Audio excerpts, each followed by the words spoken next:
नमस्कार विद्यार्थी मित्रांनो, आज आलेल्या अपडेटनुसार नागपूर महानगरपालिकेमध्ये स्वच्छता निरीक्षक या पदांच्या एकूण 59 पदे रिक्त आहेत आणि त्या पदांची लवकरात लवकर जाहिरात म्हणजे आचारसंहिता संपल्यानंतर जानेवारी महिन्यामध्ये ही जाहिरात प्रसिद्ध होणार आहे। त्यासोबतच त्यामध्ये MPW, pharmacist officer, ANM, JNM, lab technician, lab assistant या पदांचा सुद्धा समावेश आहे।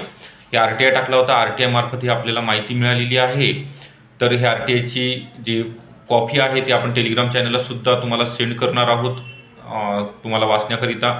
तर आपण या ठिकाणी ज्यांचं SIचा कोर्स कंप्लीट झालेला आहे 12वी नंतर, 12वीमध्ये आर्ट असो, कॉमर्स असो किंवा सायन्स असो, त्यानंतर 1 वर्षाचा कोर्स कंप्लीट झालेला असेल, यामध्ये अनुभवाची वगैरे आवश्यकता नाही आहे, तर आपल्याला फॉर्म भरता येणार आहे। आणि बॅचला नवीन बॅच तुमच्याकरिता स्पेशल स्वच्छता निरीक्षकची बॅच सुरू झालेली आहे, तांत्रिक विषयासहित असणार आहे। तर ही बॅच जॉईन करण्याकरिता डिस्क्रिप्शन बॉक्समध्ये नंबर दिलेला आहे 8329 588 625 या नंबरवरती तुम्हाला संपर्क करायचा आहे। थँक्यू।